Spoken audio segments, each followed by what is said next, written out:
This audio file is a production of the Divinity School, the graduate professional school for the academic study of religion at the University of Chicago. Visit us online at divinity.uchicago.edu. Good afternoon, everyone. Good afternoon. My name is Margaret M. Mitchell. I'm the Dean of the Divinity School and Professor of New Testament and Early Christian Literature. On behalf of the faculty of the Divinity School, it is my honor to welcome you to this lecture today by Professor Randal Jelks, Professor of American Studies and African American Studies at the University of Kansas. One of the pleasures of being on this faculty and of being its dean for now almost 2.5 years is the realization that comes to you on a daily basis of the degree to which the Divinity School is an extended network through the past and into the future, carrying well beyond who we are, who are temporarily within these walls at this time. Today's event recognizes the partnership that this institution has with one of our most esteemed and accomplished graduates, Benjamin Elijah Mays, and with all who were touched by his powerful work. Dr. Mays was, in his long career, one of the most influential African American intellectuals, churchmen, educators, administrators, Baptist clergy members, and mentors of his or of any time. We are proud to say that he received his MA in 1925 and the PhD from the University of Chicago Divinity School in 1935. Today's events also mark the Divinity School's relationship with our speaker, Professor Randal Jelks, who is our neighbor, educated as a graduate of South Shore High School here in Chicago, as he told us at lunch today with winning anecdotes. He also took some classes at the Divinity School while pursuing a Master of Divinity degree at McCormick Theological Seminary, our neighbor here in Hyde Park. Classes with Langdon Gilkey, with Robin Lovin, and at least one 10-minute appointment with Martin Marty. 15. Yes, that's right. You did better than I. I had 10 minutes. So having completed his PhD at Michigan State University, and Professor Jelks is now an esteemed colleague in scholarship with this faculty in African American history. The immediate occasion of this event this afternoon and the one at noon today is the appearance of this volume, 2012, from the University of North Carolina Press at Chapel Hill, entitled Benjamin Elijah Mays, Schoolmaster of the Movement, a Biography. In this meticulously researched and well-written book, Professor Jelks charts the extraordinary life of a man who believed to his core in the transformative possibilities of education. And Mays, in turn, as Jelks so carefully shows, was shaped by three key emphases of the University of Chicago Divinity School in his day. And it's not just disciplinary favoritism that I mentioned first, the historical critical study of the Bible, which Dr. Mays first encountered in his BA work at Bates College and carried forward into his study at the Divinity School. No more crisp statement could be made than the following on page 48. For Mays, the Bible would never again be a tool to justify the oppression of black or to make them docile. The second such emphasis was the scientific and especially socio-historic methodology as applied to religious communities both of the past and of the present. Dr. Mays wrote his MA thesis on pagan survival in Christianity, very much in my neck of the woods in ancient Christian studies. And then the third influence was the pervasive influence of the social gospel movement encountered here and in other authors such as Walter Rauschenbusch and that movement which so animated his work from beginning to end. Dr. Jelks also details honestly the difficulties faced by Benjamin Mays during his studies as an African American from the South at the Divinity School in those days. And he described some of them at lunch this afternoon. And this is part of the history we need also to read as we read the history of the great accomplishments of Dr. Mays. Now, before I let you hear from the author himself, I want you to get a little bit of a feel for the book and for how beautifully written and for the vision that's behind this book, the biography of the schoolmaster of the movement. And so I've chosen, just from the introduction, this paragraph from Randal Jelks. Benjamin Elijah Mays had lived through the most trying times of the 20th century. He had developed an approach to theology and education that brought the resources of mind and spirit to bear upon vital social issues that could sustain a democratic faith. This faith inspired generations of Black Christians to persevere in the struggle for liberation and the transformation of American society. Mays stands as a towering figure at the crossroads of Black intellectual life, religious institutional life, and civil rights activism.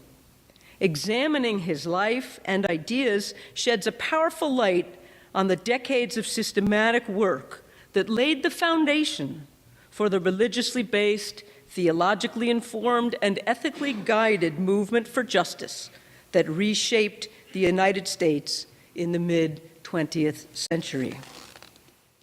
So without further ado, I'd like to welcome Dr. Randal Jelks to the podium. The title of his talk this afternoon is The Modernist Historicist of the Black Church, Benjamin E. Mays and the University of Chicago Divinity School. Dr. Jelks.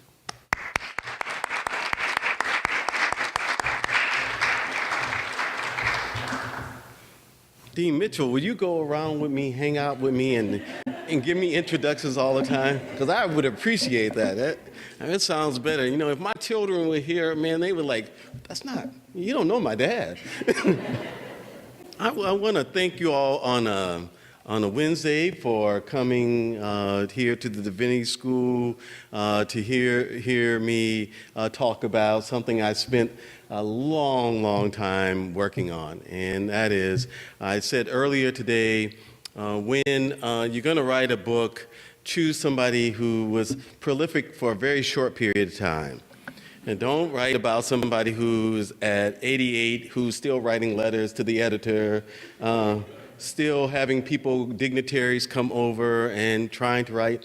And even at 88 years old, Mays was struggling with, beginning to struggle with dementia. And he preaches this wonderful sermon in a wheelchair, National Baptist Convention. And so one of those things that you write about is that you've got reams and reams and reams and reams of paper to write about. So graduate students, write about Tupac and not not someone like Benjamin Mays, because you'll be on and on. Now you're at Chicago, so you're entitled to spend 20 years working on a dissertation.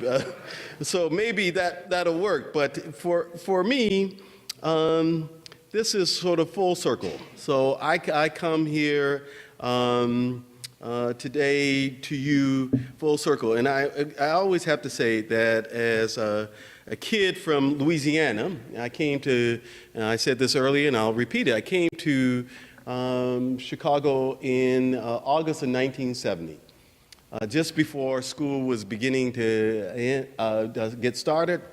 I still had my when I'm with my relatives, my very New Orleans accent, sort of a kind of Brooklynese and dim-dare accent. And I came to Chicago, and for me, Chicago was a liberating place, as my mother predicted it would be. I came to the neighborhood of South Shore and went to high school with a bunch of great young people. And oftentimes that's not said in this city, how wonderful it was to go with black hippies, black puppies, and all of those other things, and just plain old smart kids. in my day, and that always is a source of pride for me, going to that high school with athletics, chess champions, photography, and it was inspiring. And one of the first things that I got to do on my own, couple of things when I came here, was still the Black Pea Stone Nation still going on. And I really do have to share a funny story, because I grew up in the South with all the mannerableness of a Southern child, right? You know, my grandparents believed in manners, and the L, when it used to go to 63rd and Stony Island, my great aunt said, meet me downtown, and this is the way you take. And I got on the L, and it's at the end of the line, the doors are open, and I'm sitting there, and these young men come up to me, and they said the N word. They said, N, you represent. And I said, excuse me, but I'm not sure what you mean, represent. They said once again, said, N, represent. And I said, well, excuse me, but what do you want me to represent? I'm taking it literally. And they say, well, stone to the bone. And I said, what? And they say, boy, where you from? And I said, well, we just moved from New Orleans not long ago. And they said, leave this boy alone, he's just off the boat. So, so I was just off the boat.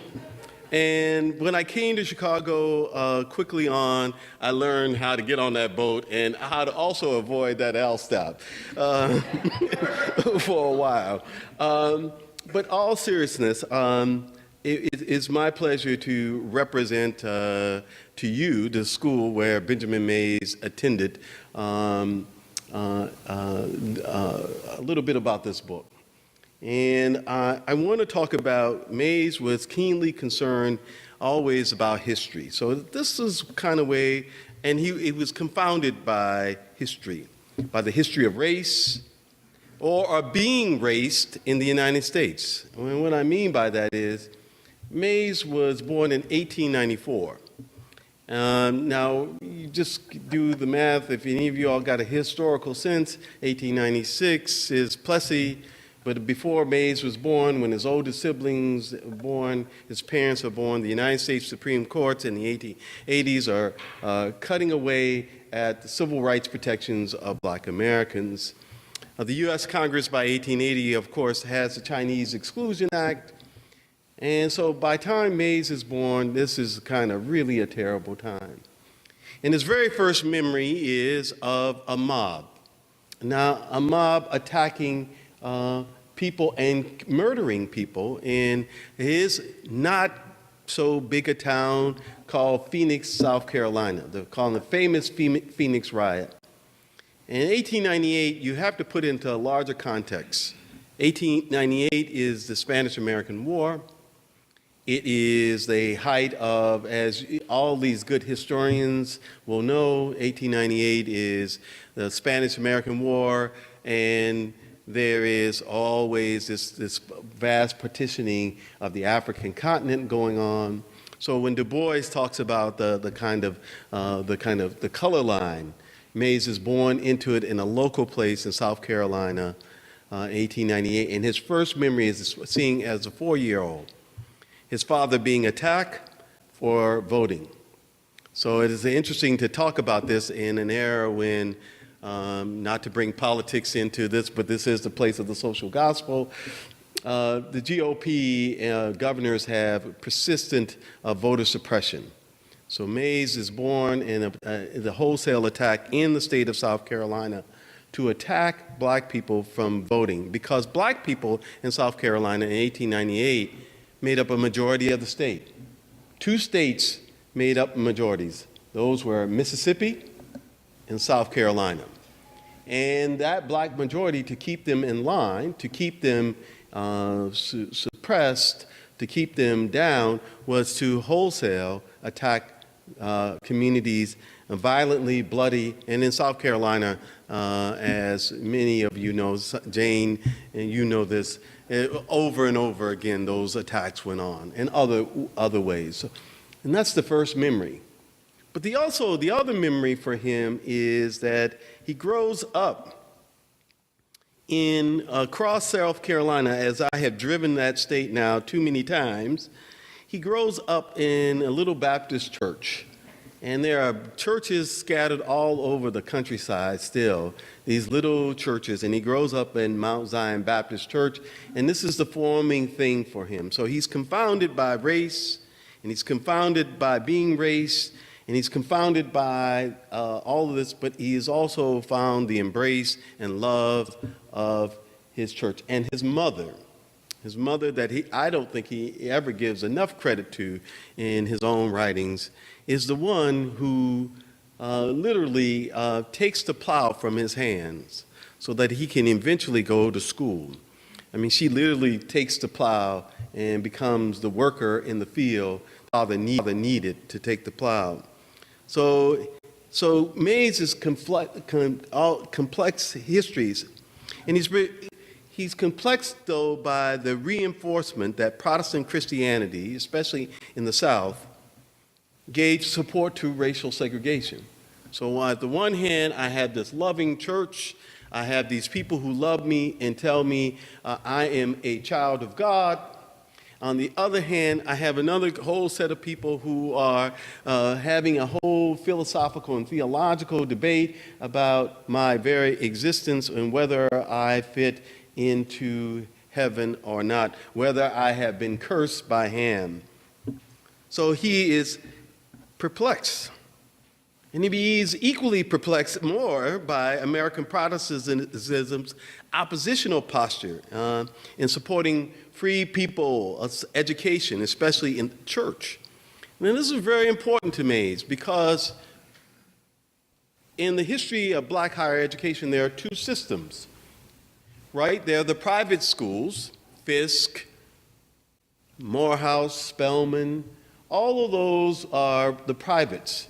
And then you have the state institutions like South Carolina State, where Mays attended high school. And he is trying to sort all of this out, why is it that the classics can be taught in the historically black colleges that are private and not in the public, where students are asked to be industrial workers. So early in his life, this is a kid who is really smart. He assesses that the Bible is foundational to a foundational document in the shaping of black American identity. It's the grammar and the language that many black people use in his Baptist dominated South Carolina. It's the way they talk, the biblical references in everyday speech. And I want to give you an example of this that happened, I would say about 15 years ago to me. One day I was talking with one of my neighbor kids. I lived in a black working class neighborhood, and the kid came up to me and said, Mr. Jelks, Johnny's afflicted. He be afflicted. And I said, say that again? He said, he be afflicted. And perfect West African grammar, right? And he be, person, afflicted. I said, where did you learn afflicted from? At church, the King James Bible. He be afflicted. Afflicted, all right? So Mays hears this stuff, these biblical references, these ways of, and he's always thinking about this history that is before him, that this history of violence in his region of South Carolina, and particularly in his region of South Carolina. And my friend Joe Crispino has a new book out on Strom Thurmond. And Strom Thurmond is from the county just adjacent to Mays County called Edgefield County. And another colleague of mine in Southern history, Vernon Burton, has written all about Edgefield County, and it's always the strains of violence in this county. So this is the place that this young man grows up. And he grows up in a tenant farmer's home.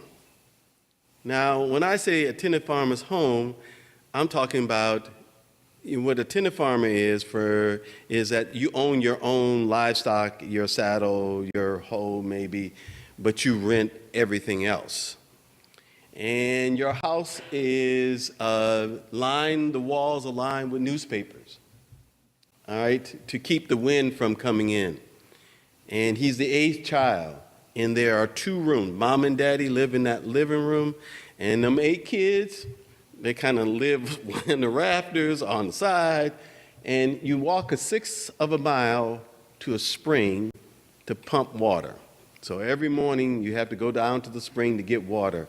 This is the kind of world he lives in, and you live by the cotton cycle.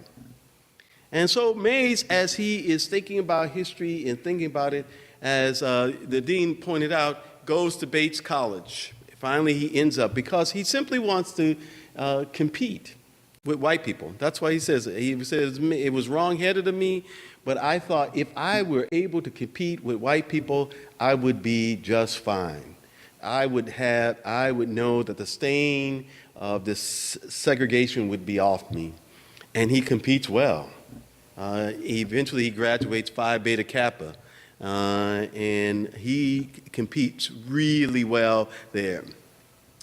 But he comes here to Chicago because he can't get in another seminary because they don't accept people of color. And this is one of the things I said earlier today. There is a very important story to tell about the University of Chicago that still has not been written. So Professor Green, and get your students to write this story. Professor Daly, get your students to write this story. And of course, Danielle Allen, former professor here, started telling this, but more black PhDs were created here before 1945 than any other school. The second school would be Columbia. So there's a real rich history to be told here, to be developed here about this and the ways that Chicago works on it. And all of those, as I went through the archives and other things and looked at the list of master's theses, that still, man, it'd be interesting to catalog all of them. So Mays comes here from Maine. He works as a Pullman porter. And one of the unique things about this institution to allow is that with summer school. The summer school became a unique spot here for many black people to get education because they worked in the Deep South and they worked in schools that demanded a lot of teaching, and they came in the summers to take classes. And so this facilitates Mays. And he comes to the University of Chicago already with a knowledge of what's going on in scholarship. That is that everybody, all of the divinity school people will know this, but some of you won't, that in 1834, that there's a famous little book written by a man named David Strauss called Das Leben Jesus, or The Life Critically Examined, right? And that book sets off a great debate, as Dean Mitchell will tell you. It had the Hegelians and flummox, not Marx, but Strauss, and about in search of the historical Jesus. And that great debate still goes on, I guess, and was continued, and Mays was concerned with it too, as various arguments wind and veered its way through religious colleges, seminaries, and divinity schools. So by the time Mays came to Chicago and completed his MA thesis, Pagan Survival in Christianity, which was a wonderful, I think, replication of his mentor, a man by the name of Shirley Jackson Case, and you can walk around the building here and see pictures of Case. Case was concerned with the environment of Christianity. How did Christianity, what was the environment? What was the cultural environment? What were kinds of the ideas running around Christianity? And Mays really kind of reduplicates that. But one of the interesting things about him is he's already thinking his own original thoughts, and that's perhaps because he was older at the time. He's thinking about a new way of thinking about Jesus. And in a sense, his warrant, to recollect an old argument that I remember as a theological student from Van Harvey's The Historian and the Believers, his warrant, May's warrant for using cases, study of Christianity in a historical milieu, critical methodology, was that he's really interested in Christianity as a movement to overthrow oppression. He's really interested in Jesus, in May's minds, is the God-centered ethical leader who challenges the Roman state with a new set of ethical concerns about God and humanity. The historical Jesus as the perfect ideal type isn't what matters to him. It is the Jesus of the Negro spiritual. Ride on, King Jesus, no man cannot hinder me. Those are the kinds of ways that he is thinking in the back of his mind, and he looks at, in this interesting master's thesis, toward the end, he's really saying, well, this is how a social movement gets started. And so this is one of the reasons I call the book Schoolmaster of the Movement, because movements, all of us know, have to have ideas, right? Romanticism, whatever movement we start comes with ideas. Some of those ideas are really bad and really frightening. But Mays is trying to understand how he interprets early Christians as repressed people.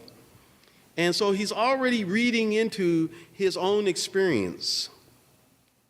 It is with this idea, the relevancies of Jesus' narrative for social change, the social gospel of Walter Rauschenbusch, and he appropriates to the question of the black church.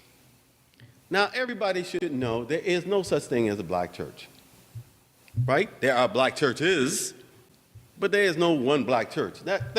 We all thank W.E.B. Du Bois for giving us the Negro's church, right? You know, sociologists, you're all bad, Omar, are always categorizing things. And then we follow up, and then historians follow up. Well, you know, the Negro, Carter G. Woodson in 1921 wrote a history called the Negro's Church.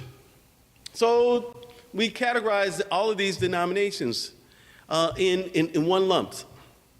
But we have to remember something, and this is my nod to Gene Genovese, who recently played Eugene Genovese's Roll, Jordan, Roll. Yeah? The World the Slaves Made. It's a 1974, I was getting out of high school, classic. All right? And in Roll, Jordan, Roll, one of the things that struck me when I read Roll, Jordan, Rolls is that all of this documentation of slaves arguing about denominations. So, you know, we're omni-Americans, as Albert Murray once said. We are arguing about denominations and doctrine. And one of the things he doesn't pay attention to is that black people are arguing about doctrine, right? Baptists are good, Methodists, you know, shaky, you know. And all us practice hoodoo, my relatives from Louisiana, y'all really shaky.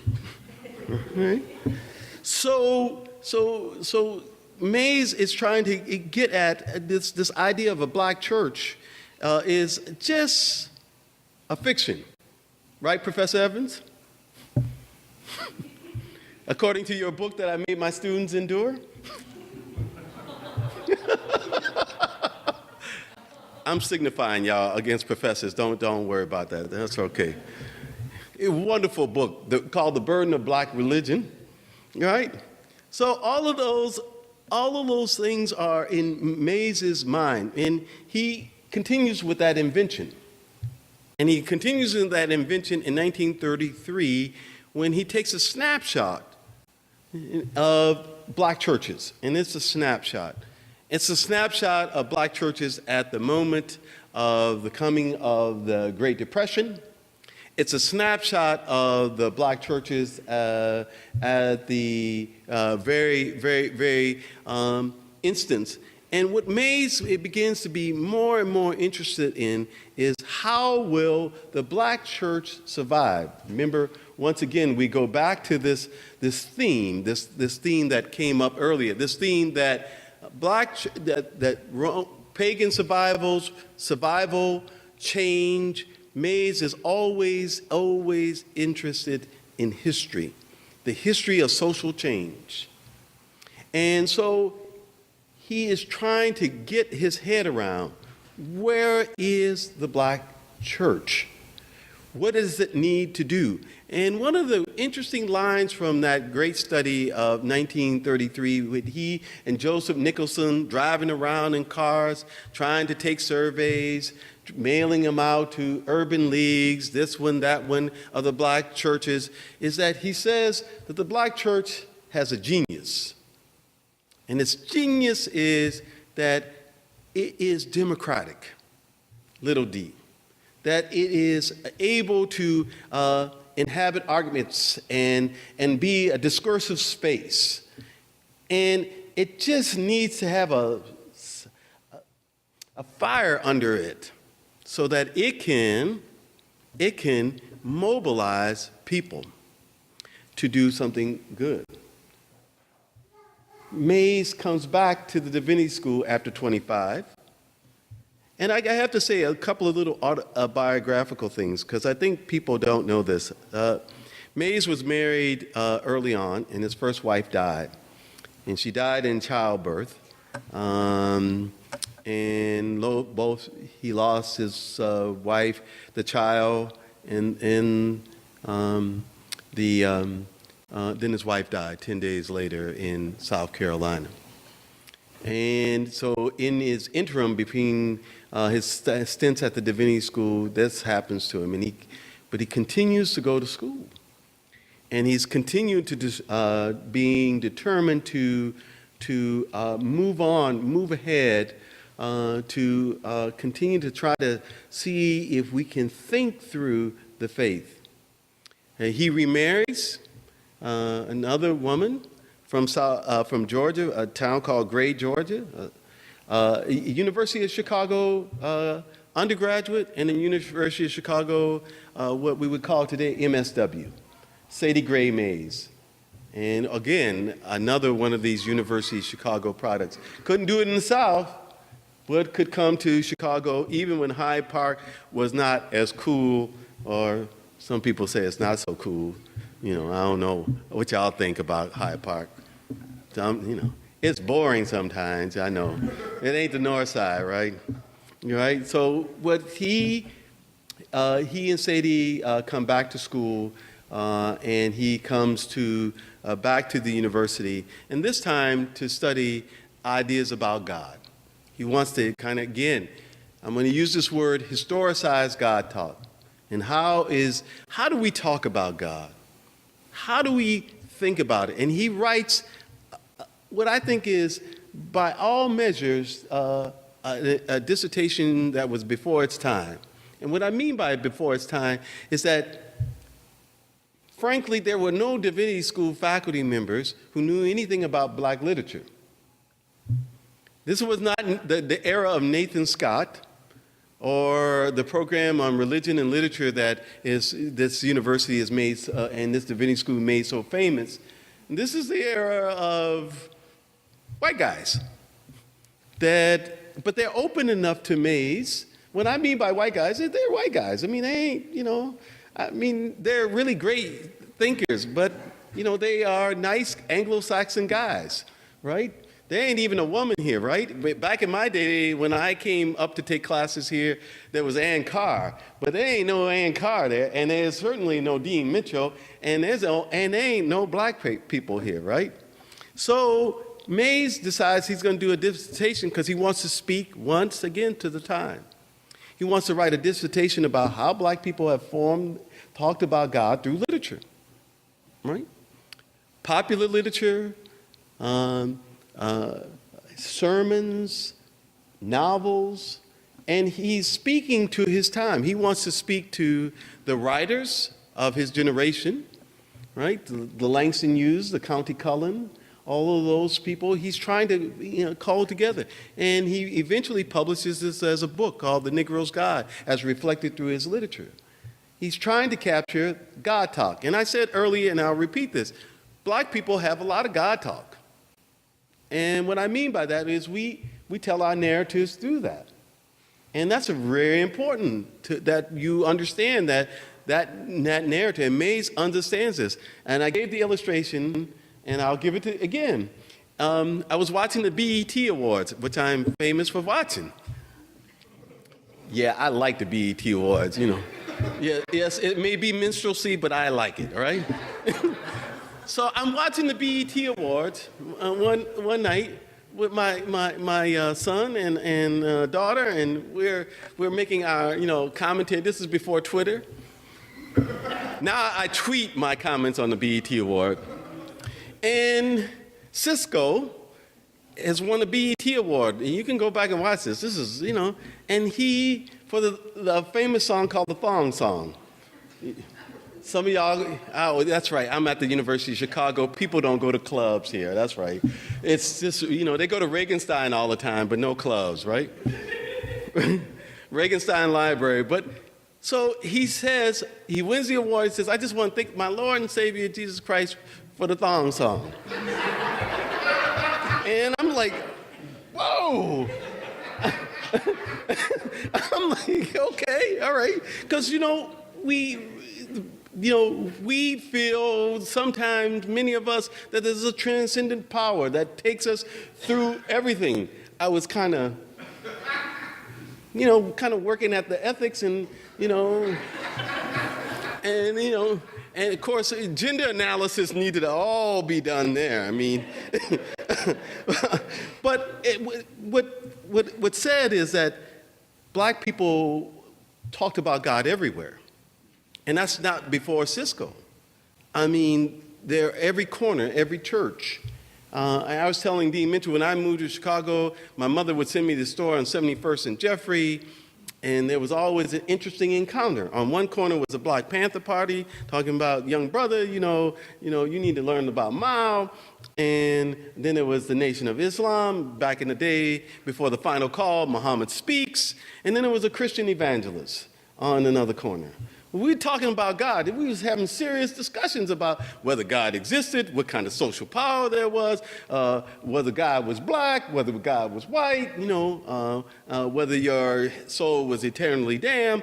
All those kinds of questions even came up. And it's like, so Mays is keenly aware of this, but he wants to write this study because he feels as though that there's a changing era going on. And that changing era is that the younger writers and thinkers are becoming are far more secular. And he's really anxious about whether the power of the how should I put this in another way? The power that resided in black religion would leave the community. He's worried that if black people lose their religious expression, that they won't have a powerful tool in their armor to fight oppression. That's a fundamental concern. And he's worried most keenly about that the one thing that he has always appreciated by his religious upbringing is that it gave some limitations on humanity. It made a common humanity. That his mother used to say, Benny, you're as equal to anybody, right? So it's the kind of fundamental. And the other side is 1917 represents a violent revolution, the Russian Revolution. And Mays is concerned that if we have social change like that perhaps we would destroy one another. So fundamentally to his Christianity is he's already, long before Martin Luther King is thinking about it and ain't even born, he's thinking about the question of how do we recognize one another as human beings and what are positive social forces for change. So he's always thinking about history and change and whether or not black people will keep up. Now, there's all a host of questions that you can raise about this. I mean, questions of respectability and other things, but fundamentally he's concerned about the social change and the ways that black people can use what's truly in their power. And what he thinks is in their power is this religious faith. Now, I don't worship Mays because I think he's a guy. And what I mean by that is that lots of themes that are running through the way he approaches this is very male and male in orientation. So we have to just examine that. Because I've learned from all my scholars who do gender studies, right? That males, we got these identities about what is male, what is female, all of that stuff going on in our heads, and even the way we talk about God. So Mays is fundamentally examining this history of the church and religion and faith to try to speak to the generation that's coming. And he is persistent in that. Mays could have been an able historian because he is reading history all the time, trying to reflect about it. I just received a wonderful, wonderful copy of a speech he made. It was on CBS Radio in 1963 called Path to Freedom. Back when radio actually played a whole 45-minute lecture, and he's talking about emancipation. And I was struck in this speech how his mind he thought about history. And what's the meaning of history? And that came from his theological training about what should we do about this Jesus fellow? What does this Jesus guy do for us? What does this Christianity empower black communities to do? And how will you inspire a generation of people who've been told over and over again, you are nothing? Because that's what segregation did, essentially. Segregation was an explanation that your backs and your legs and your arms were strong, but your personhood was nothing, right? You can pick the cotton, you can, do all those things, but your personhood was nothing. And so he says that from his little church, Mount Zion Baptist Church, and it's still a little church in South Carolina, that there's power there. And how are we going to harness that power to make historical change? Now, the story goes on that Mays leaves Chicago, gets his PhD. He's trying to hurry up and finish his dissertation.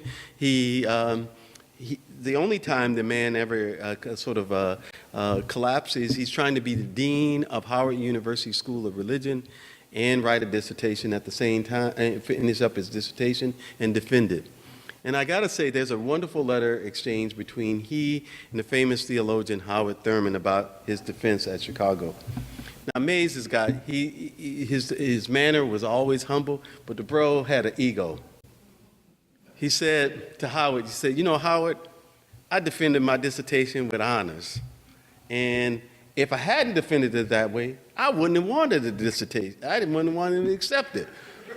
Now, see, I'm one of these thank you, Lord people. I defended my dissertation. Oh, thank you, Lord.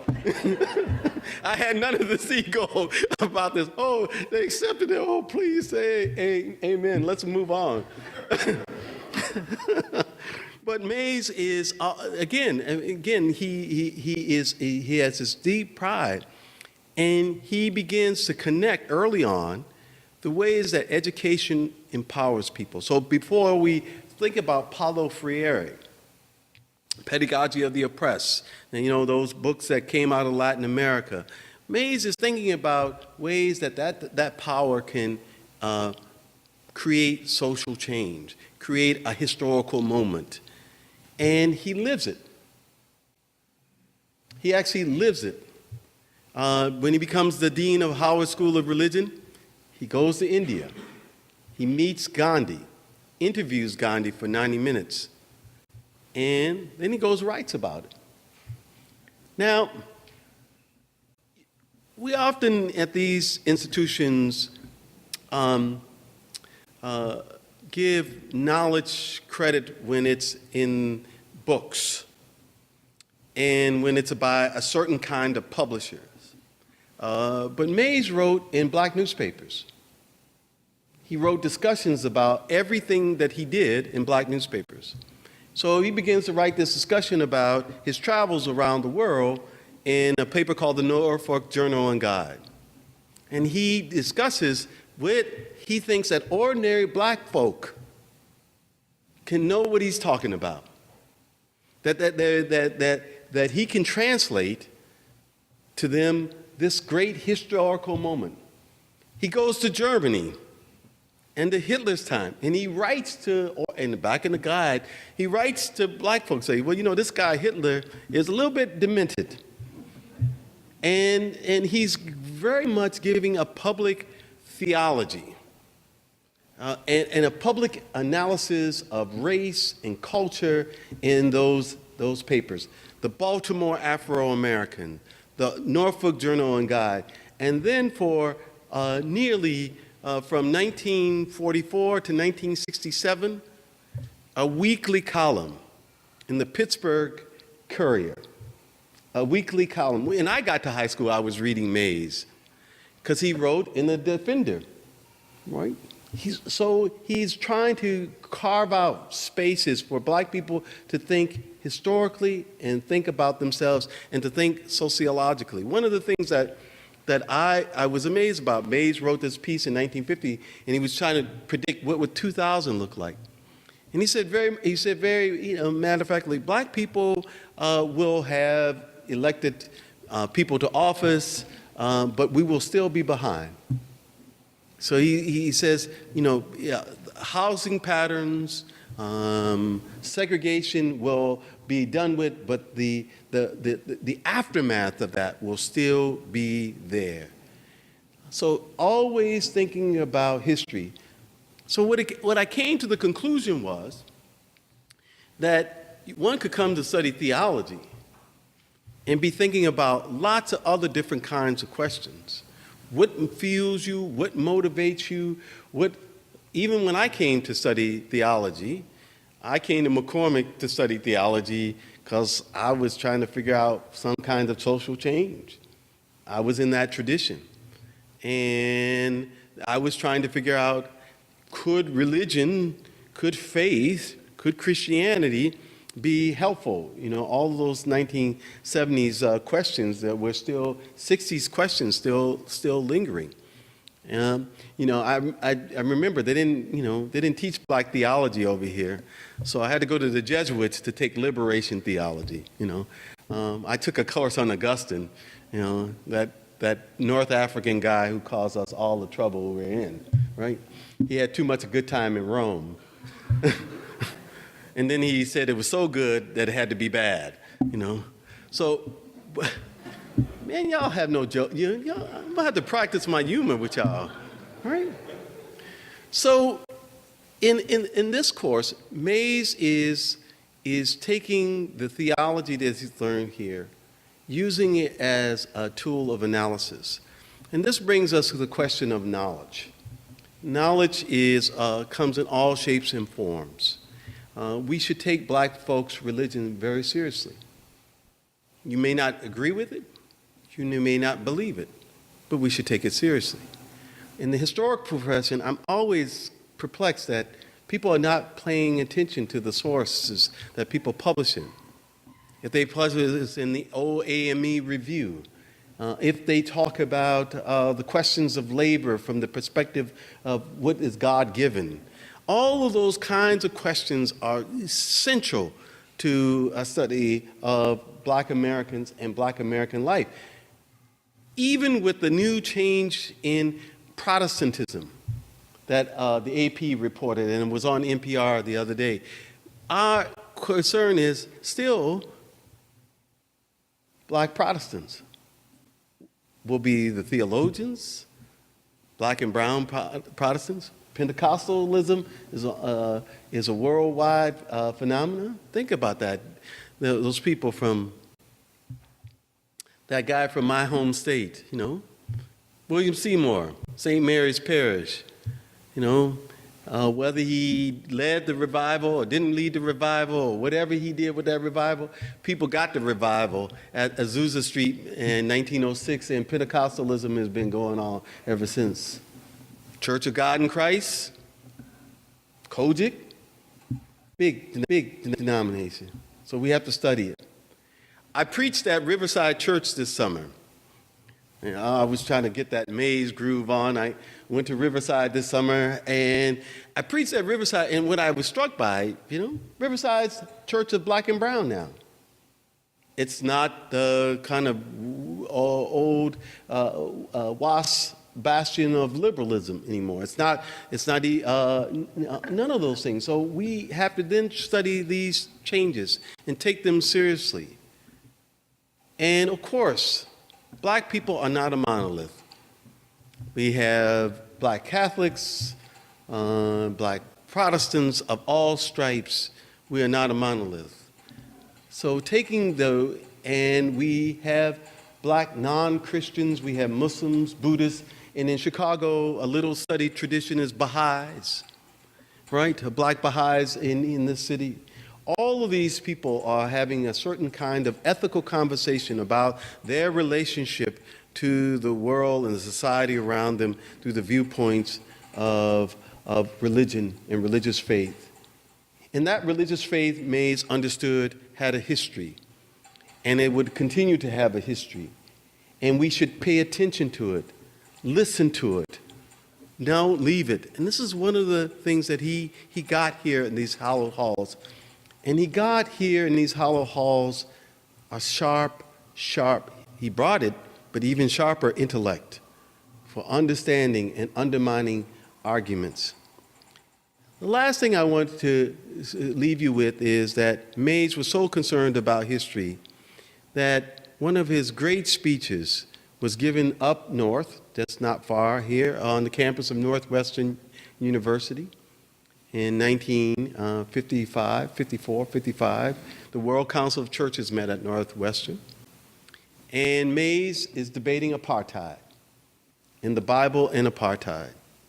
And I had never heard the speech live. I'd always read it on paper. Again, I just got a copy of a tape of that speech live. He is interrupted with 5 standing ovations. That's hard to do, right? And he's arguing, again, this kind of the history of the Bible does not justify racial oppression, both in the United States and in South Africa. So this man's concerned about history, historicizing the moment. He uses it in his own way. So students, graduate students, other people, use your knowledge in your way. Hopefully you have some justifications and some warrants for why you're using it. Hope you think better than Cisco as in the way you'd have your God talk. But it's important. And, you should be very, very proud, Dean. And, you don't have no picture of Benny Mays that I haven't seen it yet. But I would have a picture up here to just kind of give it a little color. You know what I mean? I would have a big picture of Benny Mays, up here. That photograph on the cover of the book? I can get you that photograph of Mays because he's a towering figure. He created ITC. He helped start the United Negro College Fund. These are his brainchildren. He was tireless. There is no college president in the United States that I can see of, and I really tried to measure, who more people talked about as being a shining example to their lives. If he had been president of Harvard, there had been 50 books around. There are 2 books written on Mays, new books. They need to be 50 books. Nobody would have, Marion Wright Edelman says, Benjamin Mays ramrod straight. Vernon Jordan says, I used to walk behind Mays trying to walk like him across Morehouse College. And the list goes on. And I'm like, okay, so where are the books? And where is the university where he received the distinguished alumni from? Where's his picture? The man concerned about history. We should think about it. The philosophy of history and the ways he used history coming out of his own religious childhood, his own faith journey, to make an analysis. Bennie Mays, by no stretch of imagination, would want me to tell you he's perfect. He got a lot of things wrong, right? He's a man of his generation, a man of his generation. But what he was faithful to his cause, committed to his cause. And that is, he saw in young people, just like himself, a poor young person, that they had the ability to walk and grace this campus. That's what he saw. So I hope that you all will read the book, ask me some questions, dialogue with me, and talk to me and about this, because I think this is a marvelous, marvelous human being to write about, and I'm going to write a short book the next time. Thank you.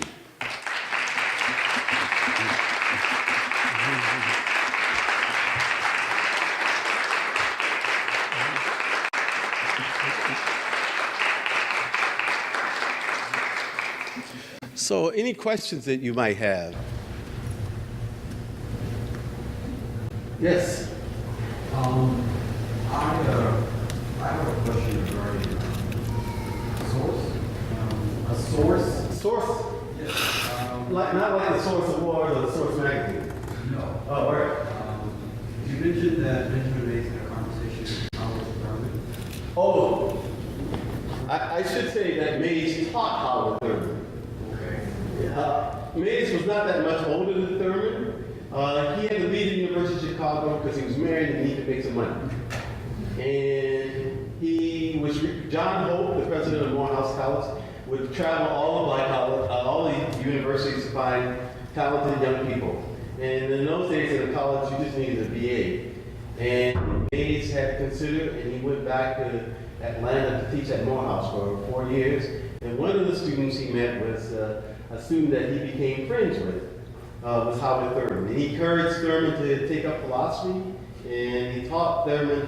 And then Thurman went on to Rochester Theological Seminary in upstate New York. It's now, I think it's closed, or it's merged with Crozier. Rochester Colgate, And so he and Thurman as an undergraduate and Mays already became fast friends.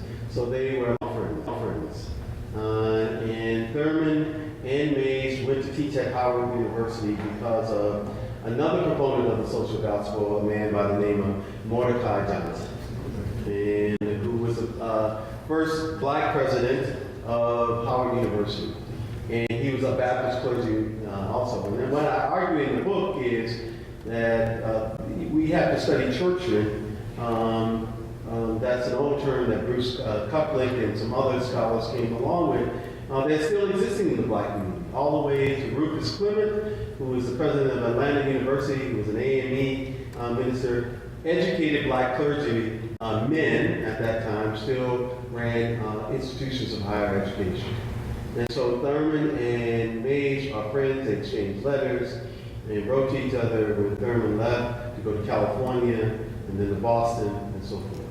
And so if you want to understand Martin Luther King Jr., both of these men are connected to Morehouse. Thurman becomes the dean of the chapel, Marsh Chapel at Boston University, when King's a graduate student at Boston University. First black dean of the chapel at Marsh University.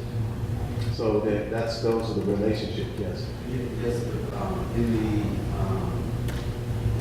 interaction that you noted in your lecture, I was just interested in knowing where that interaction took place. Was it recorded somewhere or written down? Oh, the interaction between Mays and Thurman? Yes. Oh, in letters. The first, my dear friend Walter Fluker, another black Southside Chicagoan, is a Martin Luther King Jr. Professor of Ethical Leadership at BU. Is the overseeing the Howard Thurman papers. And the first volume of those papers are now published by the University of South Carolina Press. The second volume should be coming out shortly, and Thurman's letters and the exchanges between Mays and Thurman are in those letters. Yes?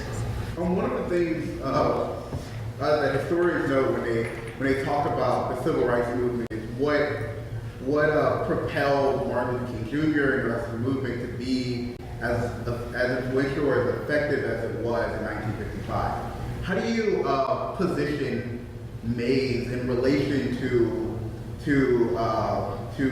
the civil rights movement and I guess also how do you position Mays in relation to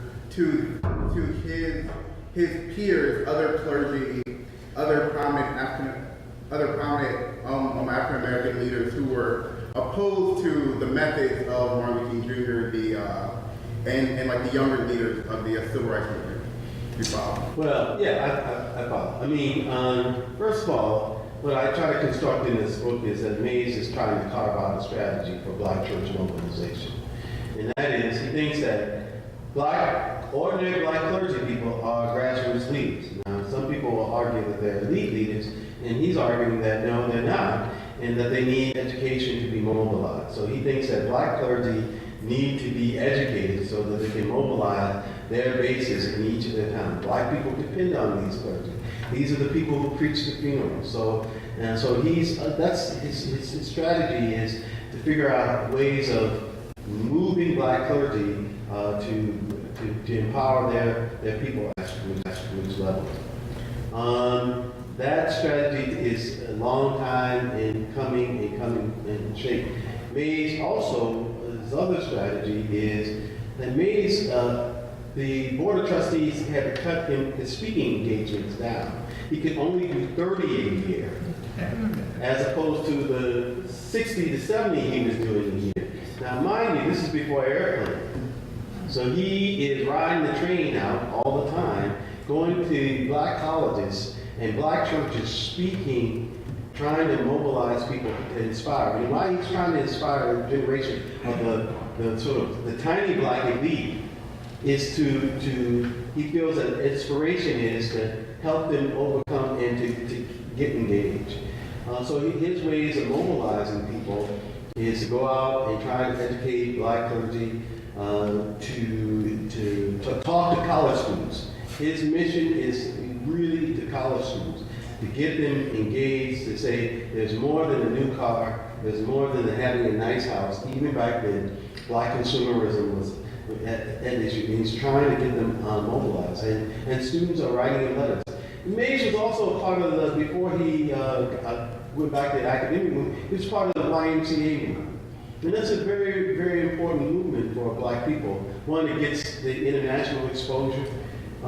You could go underneath the colonial powers by going to the YMCA. I mean, literally, colonial governments prevented or made it very difficult for someone who would say they were radical to go somewhere in West Africa or somewhere in Asia. But if you went through the YMCA movement, you could go. That's how Mays went to meet Gandhi.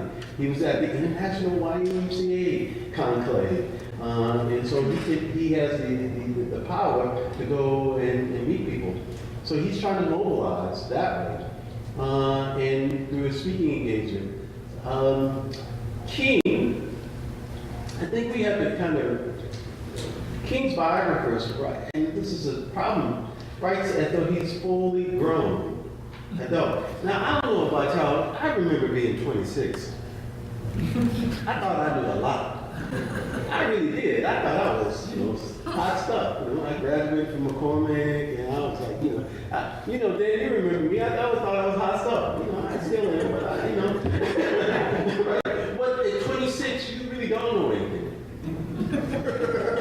And I don't care if you got a PhD, you really don't know anything. You haven't lived, right?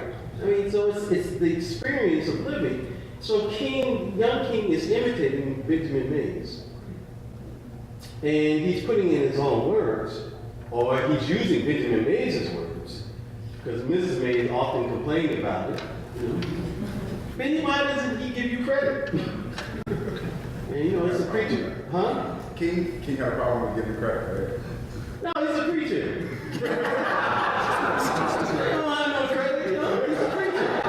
And I've heard preachers, black preachers, preach other people's sermons so beautifully. It's like singing a song, right? And that's what black preaching is. It's like singing a song, right? Okay, Mel Torme wrote the Christmas song. Do you remember that version? Does anybody remember Mel Torme's version of the Christmas song? One person, right? Two people, three. Everybody that came home. But who do you really remember singing? Oh, right, it's like preaching. I heard, a preacher preach a famous preacher's sermon. Man, I was like, I've heard that somewhere before. But this sounded much better. And King had the blues in his voice. You know, that sonorous, bluesy voice. And that good Atlanta drawl, So, Mays was in order, so they understood that. I mean, because Mays, they preachers practice that. My first time visiting Interdenominational Theological Center in the early 70s, people, there's a form of preaching called hooping. So people at ITC were in the basement. That's right. Tuning up and practicing, right? And if they heard a good line, it's like a lick on the guitar, right? Oh, I'm stealing that. Now see, the big school here, people be tuning up, people be running around, they say, oh, get the Exorcist. Yes. The reference to Thurman Yes. makes me wonder whether, it seems to me J.H. Jackson was Yes. here at about the same time Oh, yes. as Mays. And you fast forward that from the late 20s into the early 60s, there's a conflict between Mays, King, Yes. and J.H. Jackson, Yes. still part of the National Baptist Convention. Oh, yes. So my question is not just King, Mays and King, but the relationship of Mays. Is there any possible relationship, continuing relationship of Mays with Jackson? Oh, yeah, I actually write about that. Mays started criticizing Jackson in his Pittsburgh Courier column. Yeah. J.H. Jackson was the long-term pastor of Olivet Baptist Church. You in your archives, you have a master's thesis on Olivet Baptist Church. And Mays actually had served as an assistant at Olivet when his first rounds at the divinity school. But that was before J.H. Jackson came. Jackson came in the 40s after a man named Lacy Kirk Williams, who was the head of the National Baptist Convention, was killed in an airplane crash. And first, Mays is quite welcoming of Jackson. But Jackson, came from Philly, and he was an old boss. And, he liked the daily system. And he ran the National Baptist Convention with a very strong hand. He had only promised to serve one term, and that term went on and on and on and on and on. And Mays was thoroughly democratic. He began writing about this, about Jackson's undemocratic behavior in the early 50s. About 52 when Jackson takes over the convention. And this goes on, and then it's mediated through the struggle with King in the 1960s. Yeah, oh, you made it. I like questions. The title of this talk has to do with Modernist. Yes. Theme of community schools at that time. I see the connection between the Modernist analysis of the current situation and science and democracy. Right. These are the two themes that characterize the modern era. And I can see how Mays developed the democracy theme throughout his career. I'm interested in terms of his educational administration, whether the science part of the modernist idea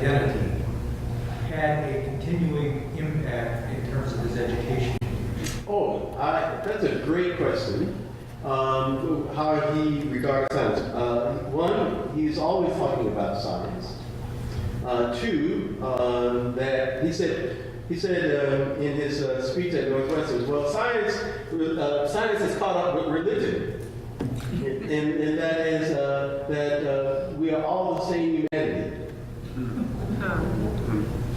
Right? You know, different ways of knowing, right? Knowledge. And he says, so science has caught up with religion, that it's finally identified that there are no separate human beings.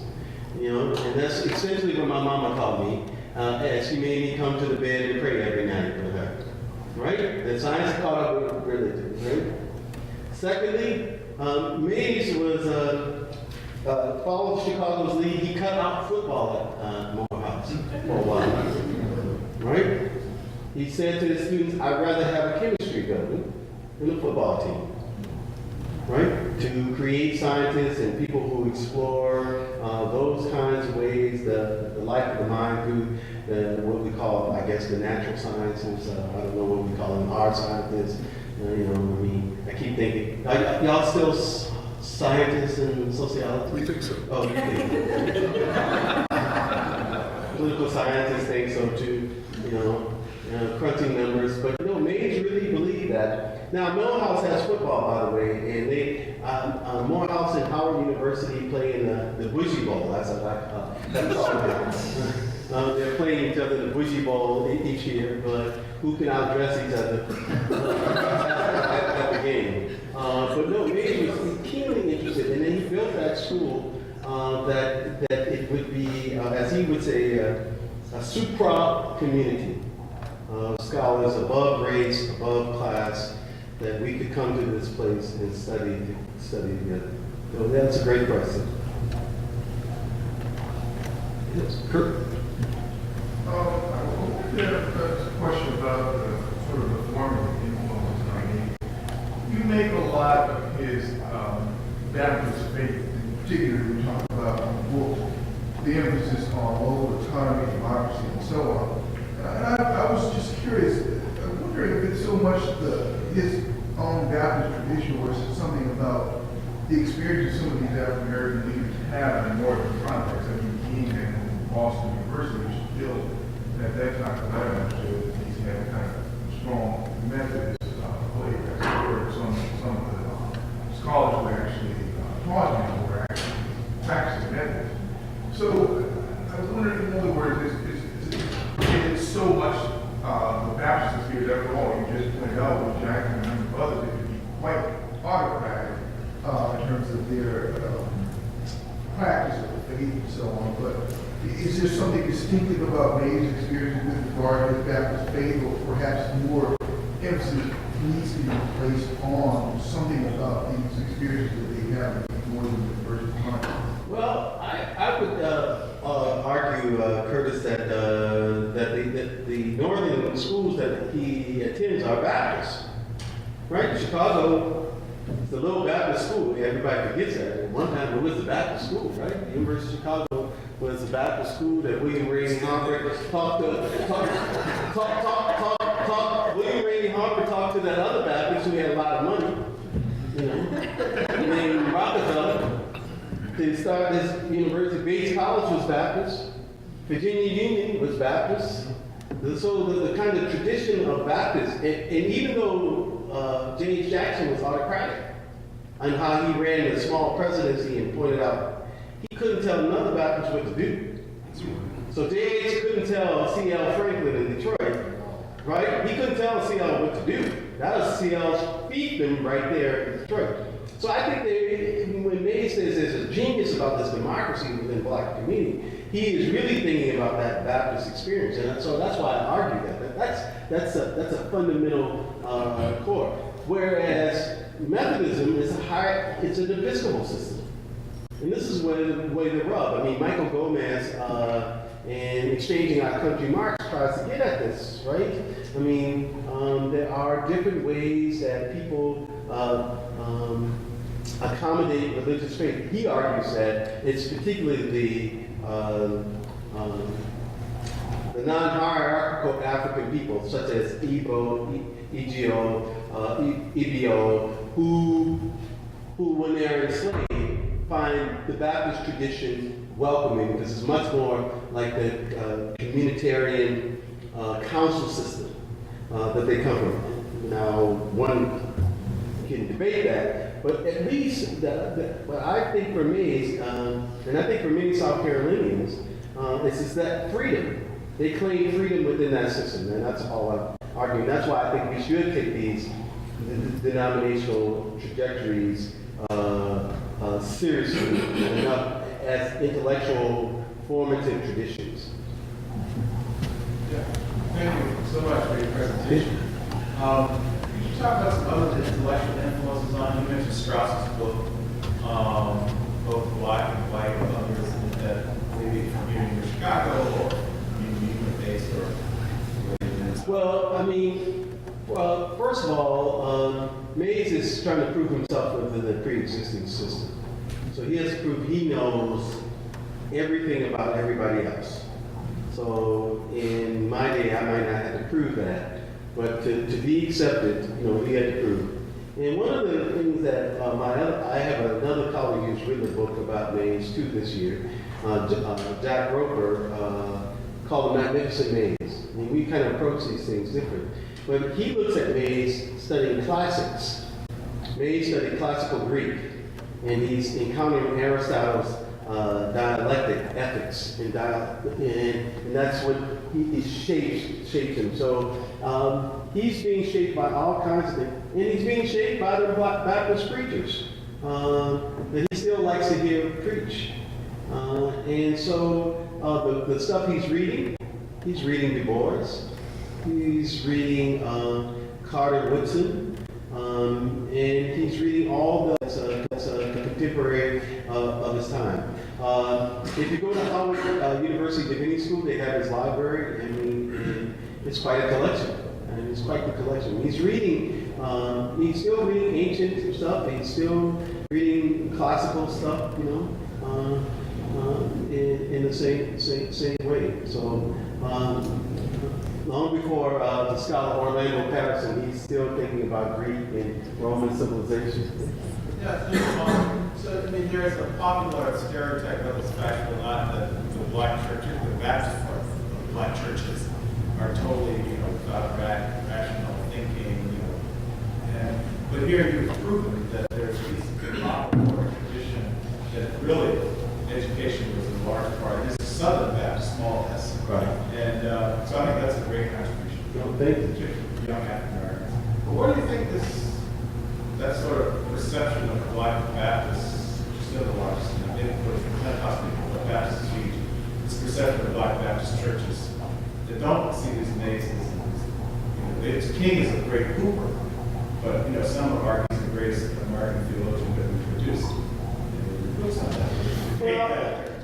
I mean, I see King as heroic. I don't see him as an original thinker or anything like that. I see him as one of the great American leaders ever produced. Because if you could just imagine, Jesse Jackson, Andrew Young, and a whole bunch of them other people in a room for like 10 years, man, you're a great leader. Jesse, don't be throwing the rocks up here. But really, seriously, I don't see King, but I mean, I see King as becoming, like, I do share with Taylor Grant that he's becoming a greater leader toward the end of his life. But I see the more original people are Mays and Thurman. They deserve to be written about on one side. Just as I think that we don't have enough written about the Church of God in Christ. And Mays himself cited Pentecostals. And that was his Baptist leanings. And Pentecostals, again, giving us all kinds of ways of thinking differently about ourselves and who we are in the movement of the Spirit and so forth. People create new ways of knowledge. My colleague Anthea Butler at the University of Pennsylvania has written about the women of the Church of God in Christ. There's a gentleman, Calvin White, at the University of Arkansas, will be publishing a book on Bishop Mason. I think we need these kinds of studies, so forth, because Pentecostalism, even more so than Baptists, is a worldwide phenomenon. And people look to the William Seymours and the Bishop Masons. They express their aspirations, their hopes. Sometimes it morphs into the prosperity gospel, but certainly we should be studying this worldwide phenomenon. Yes. If you might recount a bit about May's impression of meeting Gandhi. And I know that Gandhi later in his life really did not want to be, did not encourage this notion of heroism. First of all, let me say that it was May's colleague Howard Thurman who met Gandhi first, and it changed his life because Gandhi asked Howard Thurman, "Why are you Christian?" And he has to reflect on that question, and he writes a book that is apocryphally said that King carried around in his briefcase all during the movement called Jesus and the Disinherited. Right? What is it? What is this Jesus about when your back's against the wall? Mays went to meet Gandhi second, but he spent the time interviewing him because Mays wanted to understand the methodology. Again, I think that's at university. You were like, let me get the method here. Man, how does this thing work? Okay, And he's asking step by step. So, if what's the meaning of this nonviolence and so forth? So he spends 90 minutes with him, interviewing him to try to understand the methodological concerns of how does this work when people are beaten. Mays actually tries to implement this long before King. I meant to tell you this. He is thrown off a train because he rode first class on the train. He's literally thrown off a train, and he is pushed and shoved, and people stomp his feet. About 20 people are stomping on the man's feet. He's the president of a college, and he refuses to get back. And it's in, he filed suits against the train, and it's part of a lawsuit that Thurgood Marshall and the legal team at Howard would bring about public transportation. So to give him credit, he is actually trying to practice these methodologies himself, and he teaches it to his students. That there's a conversation first at Howard University.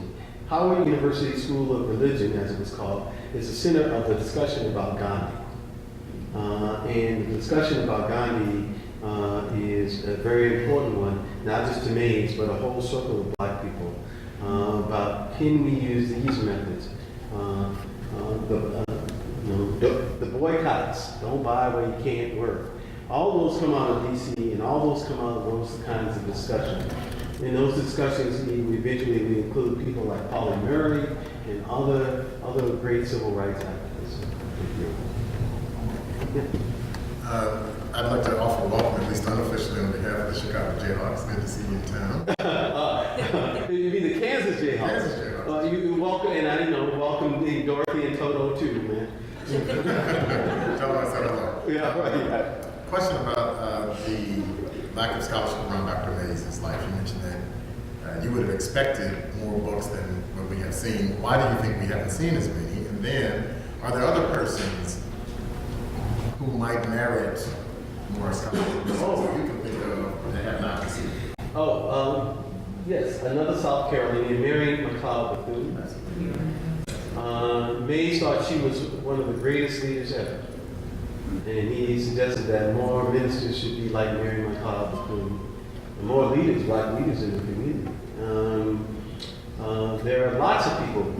What you had to do, there's a challenge here. What you had to do for Mays was, Howard University possesses papers.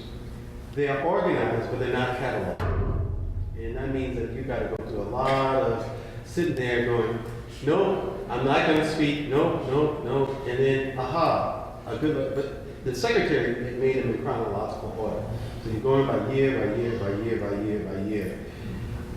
The second thing about Mays is that, like I said, he wrote a lot of stuff in publications that people don't read anymore, and black newspapers.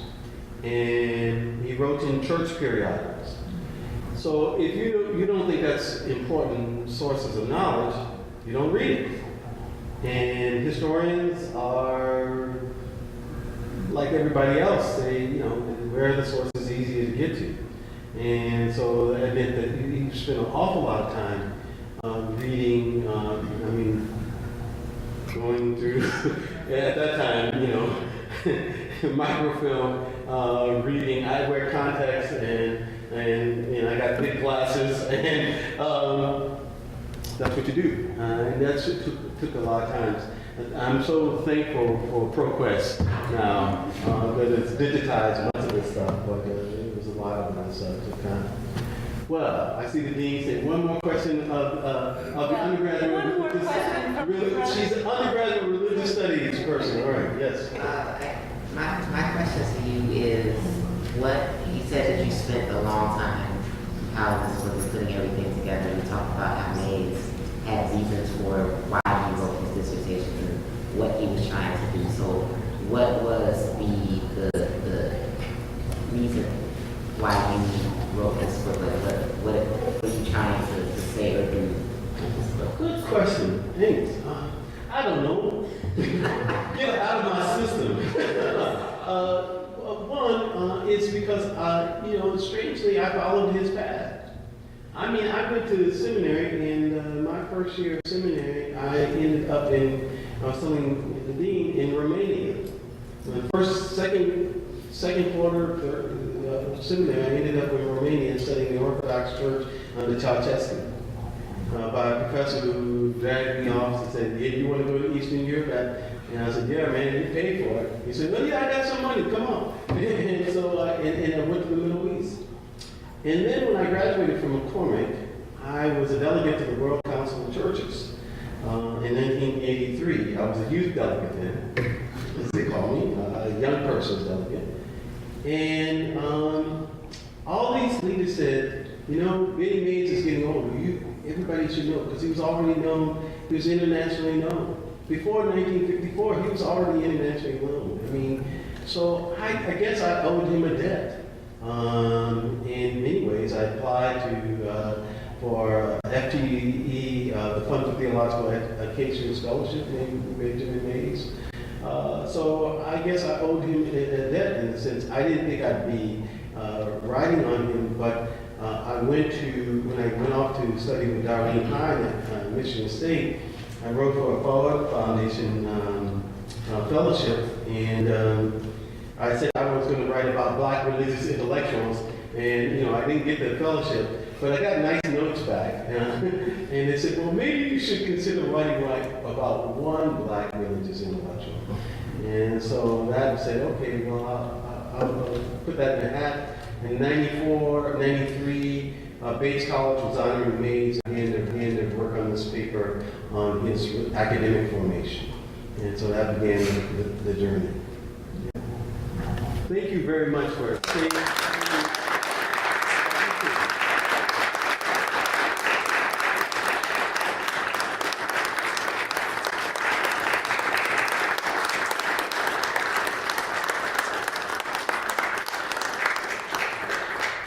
Well, hearty thanks to Dr. Jelks. The conversation doesn't end here. I invite each of you downstairs to the common room on the first floor where there'll be a reception. And I hope you'll all come and continue our discussion there.